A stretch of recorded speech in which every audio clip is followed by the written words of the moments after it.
खबर मध्य प्रदेश के गुना जिले के मकसूदानगढ़ नगर परिषद से है, जहां नगर परिषद द्वारा सरकारी भूमि पर काबिज पार्वती पत्नी डालचंद कुशवाहा को मकसूदानगढ़ नगर परिषद द्वारा बस स्टैंड बनाने के लिए जमीन खाली करने हेतु नोटिस दिया गया है, जिस पर पार्वती कुशवाहा ने नगर परिषद मकसूदानगढ़ पर आरोप लगाते हुए बताया कि गणेशपुर भोपाल रोड मकसूदानगढ़ में काफी दबंग लोगों ने कब्जा किया, लेकिन उन्हें किसी प्रकार का कोई नोटिस नहीं दिया जाता।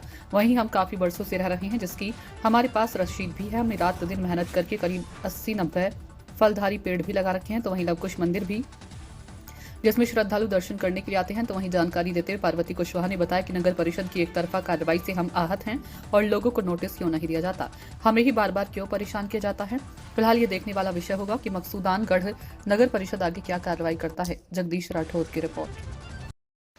हमारे हाथ में आप जो नोटिस देख रहे हैं, ये 17 बीघा का नोटिस हमको दिया जाता है। बार बार 17 बीघा हमारे ऊपर दर्शाई जाती है, लेकिन अन्य लोगों के कब्जे में 17 बीघा जमीन है, जिसमें कौशलेंद्र अग्रवाल और रुद्रदेव जी भी शामिल हैं, जिसमें पास ही में हमारा आश्रम बना हुआ है और सरकारी जमीन कुछ इनके कब्जे में भी है, और जिसपे बार बार हमें आश्रम की जमीन पे नोटिस दिया जाता है, जिसपे 200 फलदार पेड़ पौधे लगे हुए हैं, पर इस पर हमें बार बार नोटिस दिया जाता है। एक आश्रम की जमीन इनको बस स्टैंड बनाने के लिए सिर्फ दिख रही है, और बाकी जो कौशलेंद्र अग्रवाल और अन्य लोगों के कब्जे में जो जगह है वो खाली नहीं करवाई जाती, ना किसी प्रकार का नोटिस किसी को दिया जाता है।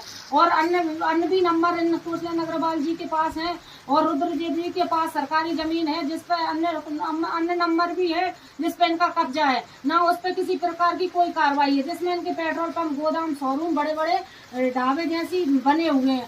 जब कुछ हिस्से में आश्रम बना हुआ है, जिसपे इन्होंने बस स्टैंड मंजूर की है, क्योंकि पास में इनकी कुछ पट्टे की जमीन और कुछ सरकारी जमीन लग रही है। अपने स्वार्थ के लिए ये यहाँ पर बस स्टैंड का निर्माण करवाना चाहते हैं, जिसमें एक और छात्रावास बन रही है, 12वीं तक की लड़कियां जिसमें पढ़ती हैं, और एक तरफ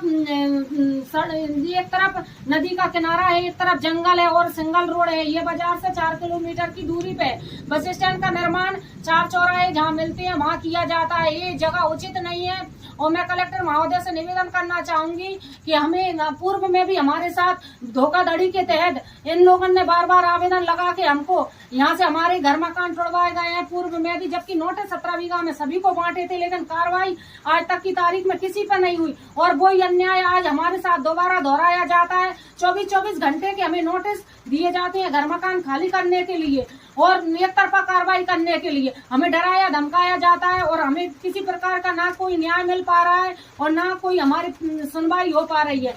ये रुद्रदेव जी बार बार आवेदन लगाते हैं। हम रुद्रदेव जी से निवेदन करना चाहेंगे कि आपको गरीब परिवार की किसी प्रकार की स्थिति आपको नहीं दिखाई दे रही। आप मकसूदनगढ़ से अतिक्रमण हटवाना चाह रहे हैं, विकास करवाना चाह रहे हैं। बहुत ऐसे नंबर हैं जो कौशलेंद्र जी के पास और अन्य लोगों के पास दबे पड़े हैं।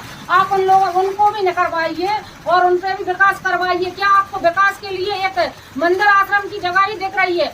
बसी बसाई जगह को आप उजाड़ के विकास करवाना चाहते, कोई ऐसी जगह आप विकास करवाइए जहाँ 4 परिवार पल सके। कोई परिवार अगर पल रहा है तो उसको आप मिटा देना चाह रहे हैं, नष्ट कर देना चाह रहे हैं और हटवा देना चाह रहे हैं। ये आपकी उचित कार्रवाई नहीं है। हम निवेदन करना चाहेंगे कि आप ऐसा ना करें। 17 बीघा अगर आपको बस स्टैंड बनाना है तो बिल्कुल आप 17 बीघा खाली करवा लीजिए, जो कौशलेंद्र अग्रवाल जी के पास, रुद्रदेव जी के पास दबी पड़ी है और अन्य लोगों के पास दबी पड़ी है।